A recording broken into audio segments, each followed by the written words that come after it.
personnes, et notamment les évêques de Strasbourg de Metz vont pousser les gens à dire leur mécontentement. Donc il y a la question religieuse, il y a la question... Mais que les catholiques? Non, les protestants aussi. Mais les protestants sont plus... Parce que tu parles d'évêques. Ils sont moins coincés dans des structures hiérarchiques. Mais pour les Palestiniens, la question se pose aussi un peu différemment, pour des raisons vraiment culturelles, ou pour des raisons de la valeur de l'allemand luthérien, c'est encore un peu différent peut-être. Puis il n'y a pas une unité, il n'y a pas nécessairement une vision aussi. Il y a la question religieuse, il y a la question politique, il y a la question linguistique. Et puis, l'endroit où tout ça se focalise, c'est l'école.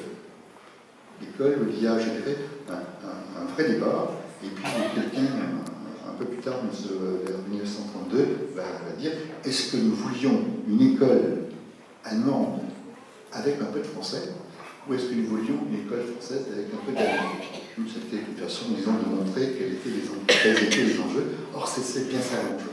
Mais aussi, en même temps, ne sachant pas le français, pas suffisamment bien le français, ça signifie qu'un certain nombre de personnes ont une forme de déclassement social, de déclassement professionnel. On ne peut plus avoir le même métier si on ne sait pas le français. Donc forcément, il y a aussi un mécontentement parce qu'on est économiquement, on est socialement déclassé et ça peut se trouver. Donc si je dis, ce sont des mécontentements, ce sont des déceptions qui se combinent.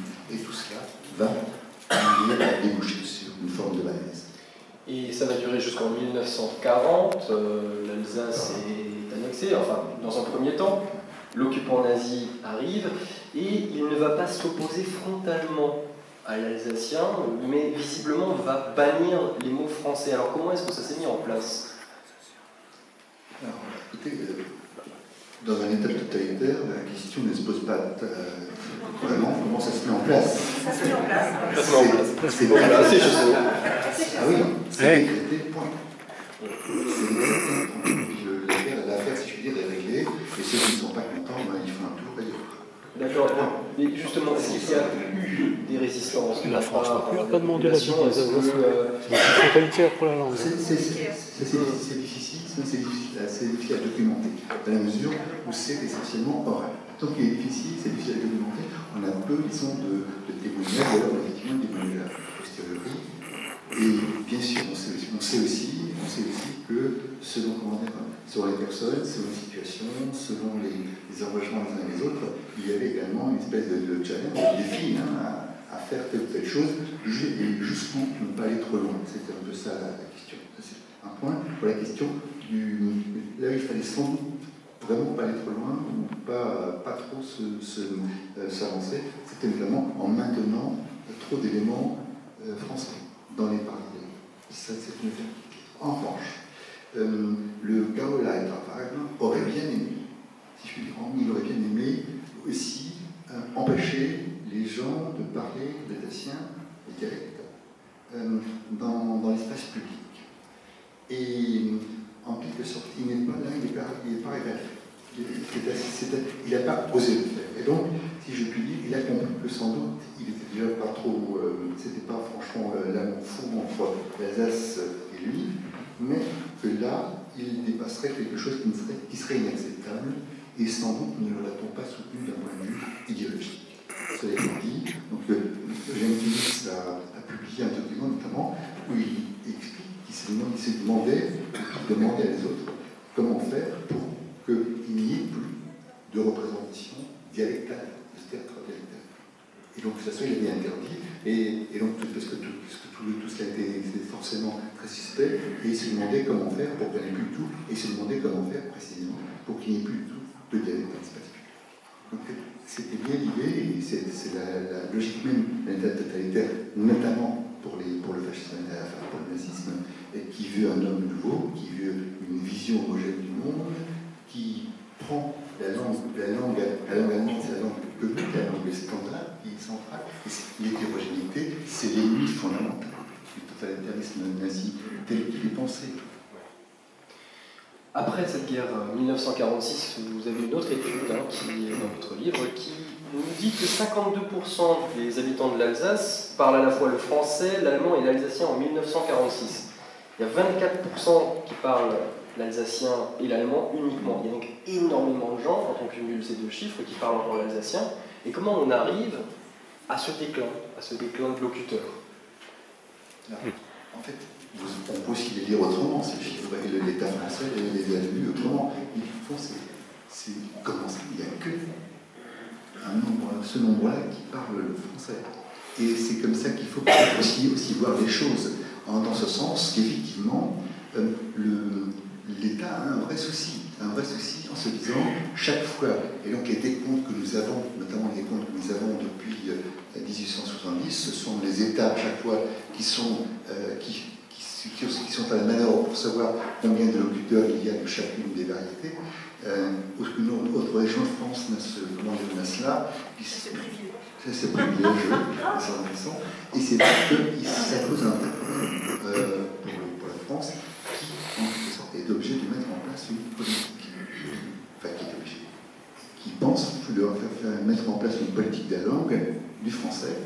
Et je dirais qu'avec deux logiques, une logique qui, très tôt, dès 1943, c'est ce que mon collègue François Kersheim m'a communiqué quelque temps. Dès 1943, on réfléchit à la façon dont il faudrait opérer, et surtout, il faut surtout pas faire ce qu'on a fait en 1918, parce qu'au fond, ça entretient le bilinguisme et ça empêche d'apprendre le français. Donc il faut faire autrement pour que le français se diffuse. Deuxième partie du problème, là, on s'attaque en premier temps à la langue standard, l'allemand, et on écarte l'allemand le plus possible. Troisième problème, un problème, disons, beaucoup plus compliqué, celui des paris et plus compliqué dans la mesure où c'est la langue d'usage. Il n'est pas pensable, au moins, enfin, bien sûr, à ce moment-là, qu'on parle autrement qu'en dialecte. C'est Basse qui écrit en 1946 qu'il est inimaginable que deux hommes du pays, qui veut dire là deux Alsaciens, deux ouvriers ou deux paysans, puissent parler autre chose qu'un parler dialectal. En 2015, il serait assez étonné que sa prédiction ne se soit pas réalisée. Donc, l'une des idées, c'est de voir, voilà la façon dont la société fonctionne. Il y a l'État qui est soucieux de diffuser le français, et dans sa logique, je dirais, dans sa logique à la fois idéologique, aussi dans la logique générale qui habite l'espace de la société à ce moment-là. C'est pas aussi rapide. On va regarder les questions pour tout à l'heure, si vous voulez. C'est pas que ça. La logique c'est qu'on ne pense pas, et sur le plan des psychanalystes à cette époque-là ne pensent pas non plus, on pense que, en quelque sorte, savoir une langue empêche de bien savoir une autre. Et ça n'est pas... Il faut avoir la mémoire un peu plus longue et se souvenir qu'à la fin des années 60, on pense encore ça. Et on l'écrivait encore. Donc il y a donc des raisons, je dirais, politiques et idéologiques qui jouent pour que les Alsaciens puissent devenir des Français à part entière. Il faut qu'ils apprennent le français. Or, la difficulté qui se pose, c'est à la fois qu'ils parlent plus volontiers, plus fréquemment une autre langue, qu'ils utilisent plus volontiers, plus fréquemment aussi une autre langue écrite. Et donc, ce sont donc des concurrents. Et ce sont ces concurrents qu'il va falloir deux choses. Il va falloir faire deux choses. Il va falloir diffuser le français et attaquer les concurrents. Mais cette politique linguistique, elle va se traduire à la fois sur le plan de la presse. C'est la première fois qu'on n'aura plus de presse en langue allemande uniquement, on n'aura plus de presse bilingue.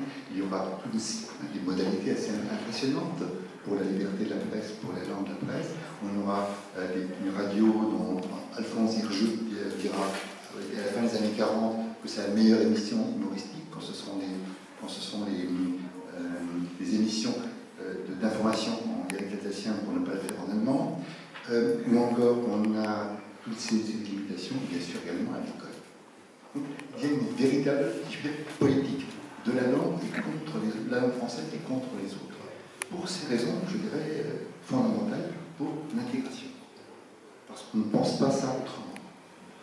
C'est un point. Deuxième point, il va y avoir un discours circulant dans la société, à savoir, en même temps, non seulement on va avoir ces mesures coercitives, mais on va également dire, en même temps, parler le dialecte empêche de bien apprendre le français, tout simplement parce que la tête n'arrivera pas à suivre. Je sais que ça paraît, aujourd'hui ça paraît bizarre, mais ça paraît aussi que tous les yeux. Et c'est parce qu'on pensait que les ne sont que réservés à des esprits supérieurs ou à des intellectuels, mais pas à vous et à moi. Jean Laurent, non.